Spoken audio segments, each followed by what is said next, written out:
Media.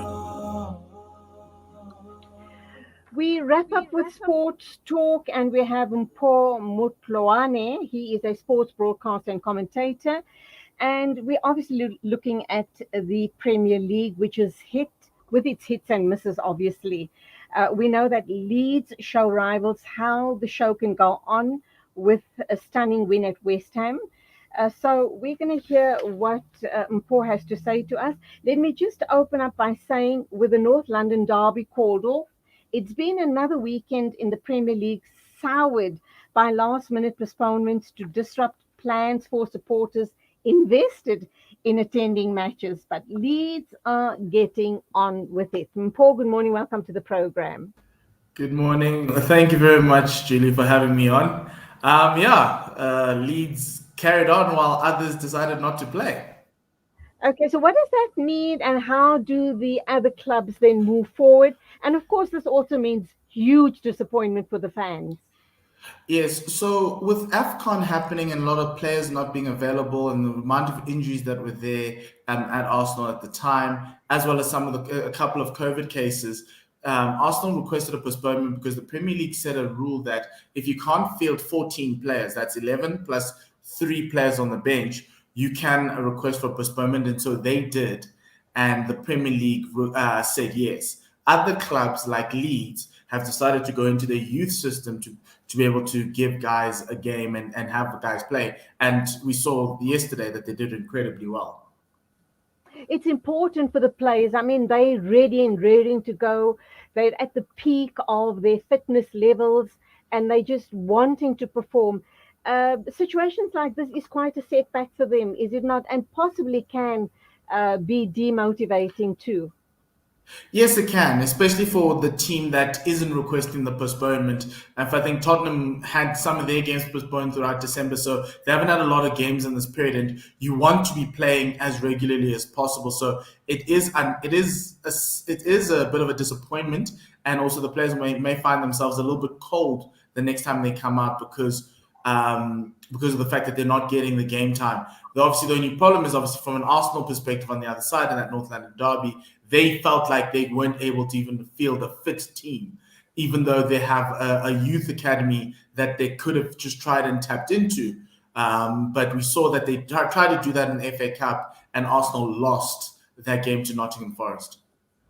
We're hearing about youngsters also ready and raring to enter the field now. Will that be a possibility given that globally we've been on lockdown in every aspect of our lives, very especially sport as well?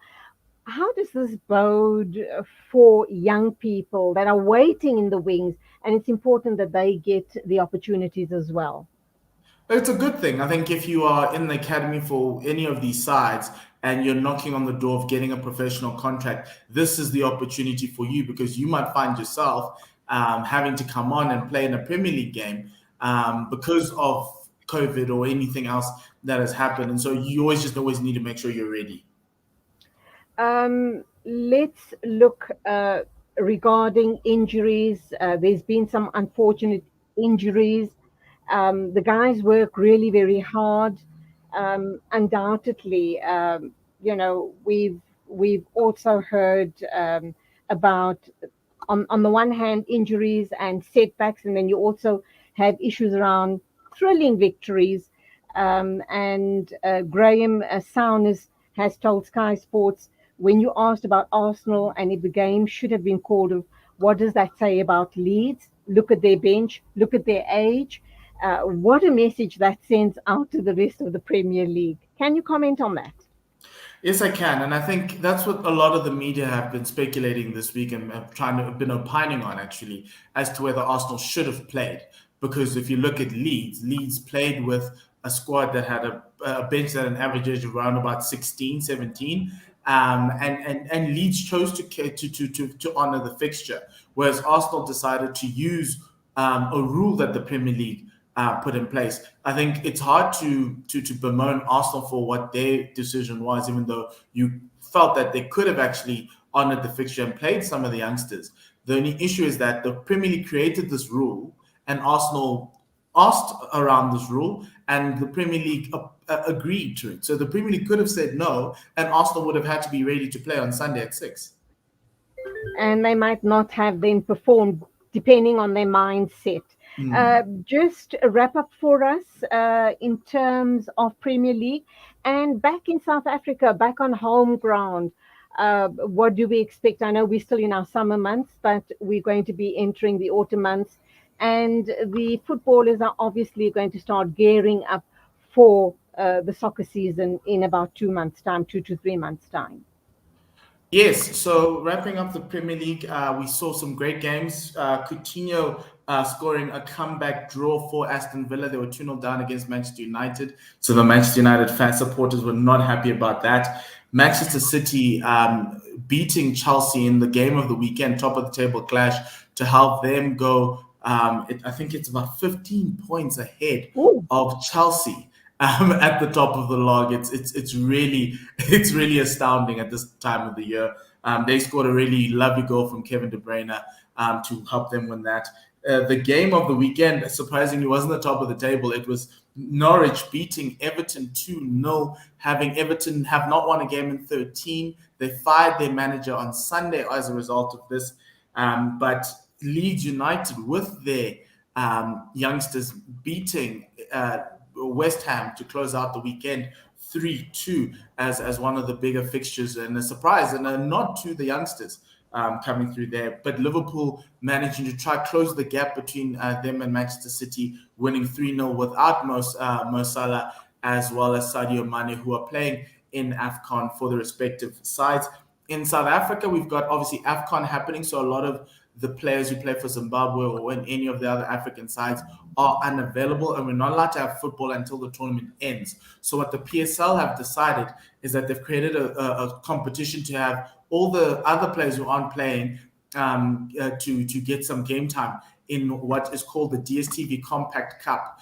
They've split the 16 teams into four smaller teams, and the fans have voted for the players in those teams, and they will be playing this weekend on Saturday and on Sunday in a pre-season or a mid-season tournament that kind of incorporates teams from each region. So, for instance, the region that we're in has Pirates, Chiefs, Swallows, as well as TS Galaxy players inside there playing together as one. So it's a really lovely competition to just get our fans at home a little bit of soccer, even though we're all watching what's happening in Cameroon with AFCON. And absolutely, undoubtedly, South Africans will be glued to their TV sets to watch all of those games. Thank you indeed for your insights on the sporting front. Till the next time, as always, stay safe, go well. And of course, it is wrap up time for me, 5 after 10 o'clock exactly. Thank you for your company over the past 2 hours. A big thank you to obviously my controller and producer, Nasreen Naidu. Take care on the roads, follow the COVID protocols. Till tomorrow morning, the same time. As always, Assalamu alaikum and Khuda Hafiz from me, Julie Ali.